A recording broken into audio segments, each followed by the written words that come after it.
Olá pessoal, bem-vindos mais uma vez ao curso de Métodos Quantitativos da Pesquisa em Educação em Ciências. Eu sou o professor Paulo Lima Júnior e hoje nós vamos falar sobre média e dispersão. A propósito então, as duas informações mais úteis, tanto para descrever quanto para fazer inferências e comparações sobre um conjunto de dados escalares, são média e dispersão desse conjunto de dados. Neste capítulo, vamos aprender a gerar dados aleatórios com propriedades específicas, obtendo suas médias e variâncias, gerando gráficos que nos permitem visualizar como esses dados estão distribuídos. Vamos lá? Vamos começar falando da média aritmética. Ela é bem elementar, né? Todo mundo sabe calcular uma média aritmética. Eu estou colocando isso aqui só para vocês terem um pouco de familiaridade com a notação, porque a gente vai continuar utilizando. E para algumas pessoas que, enfim, têm outras formações, né? Essa notação do somatório pode ser um pouco assustadora no começo, mas a gente vai ficar familiarizado com ela, ok? O que a gente está dizendo aqui? O que essa expressão está dizendo? Ela está dizendo o seguinte, que você pega e você vai somar todas as observações, uma série de observações que varia de 1 até n, então existem n observações, certo? Você vai somar todo mundo e vai dividir pelo número de observações. Isso vai ser representado por um x tracinho em cima, que representa, que designa, portanto, a média das observações da variável x, que é uma variável escalar. Ok, pessoal? Vamos fazer isso no R? É bem simples.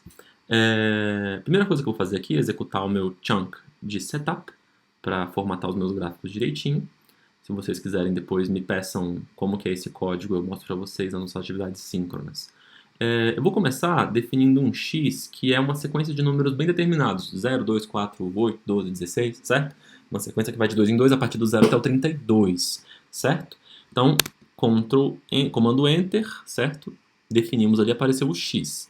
Se eu usar a função sum, certo? Quer dizer soma, a função sum calcula a soma de todas as entradas em um vetor numérico.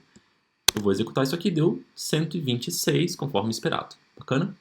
Se eu pegar essa soma e dividir pelo tamanho, pela quantidade de entradas nesse vetor, que a gente já sabe calcular pela função length, que nós vimos na aula passada, eu vou obter naturalmente a média, certo?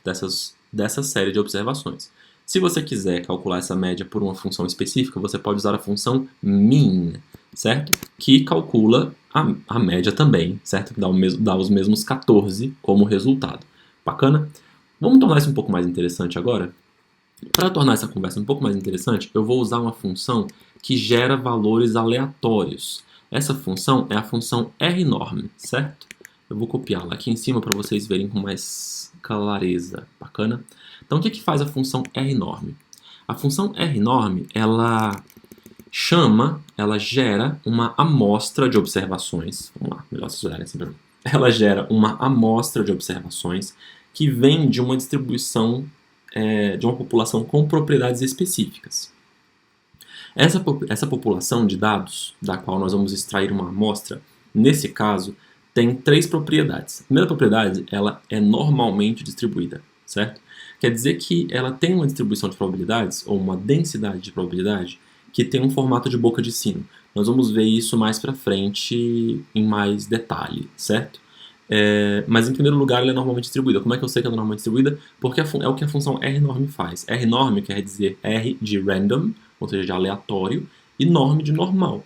Então, rnorm é uma função que gera aleatoriamente n observações de uma distribuição normal. Bacana? Então, a primeira característica é uma distribuição normal. A segunda característica, ela tem média, vamos lá, média específica, mas eu tenho que especificar quanto que é essa média, né? Então, a média lá na população de dados é 500 e o desvio padrão é 100. E eu vou escolher que essa função extraia 5 observações. Bacana? Por que eu escolhi esses números? Eu escolhi porque eles se aproximam um pouco da distribuição da escala do Enem. A escala do Enem, para quem não sabe, ela é uma escala com média 500, com algumas ressalvas, pois faço do presencial essas ressalvas, tá? Certo? Mas ela é uma média aproximadamente 500, ela pode mudar de ano para ano, né? E desvio padrão aproximadamente 100.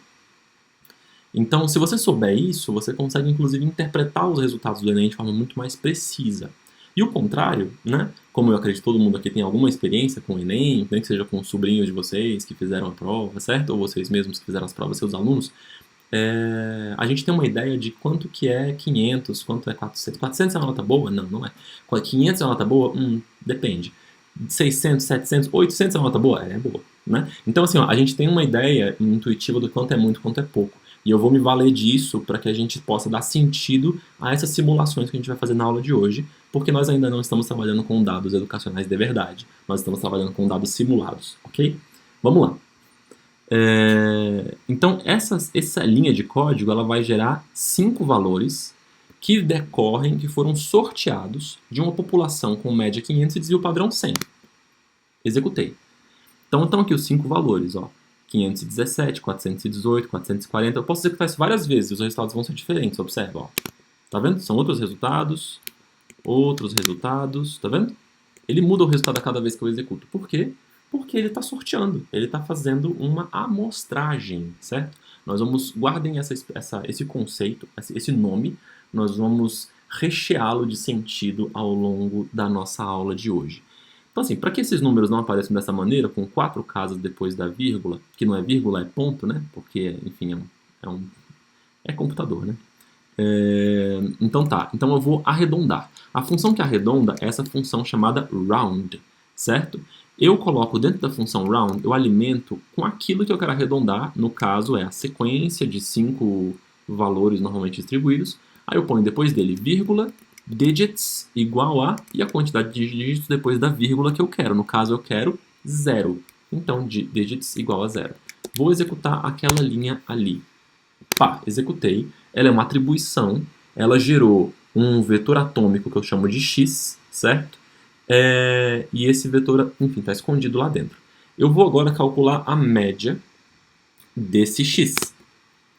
Quanto deu? Deu 555. Olha que interessante. Não deu os 500 que eu esperava, mas não deu muito longe do 500. Né? Por que isso acontece? Por que não deu 500 exatamente?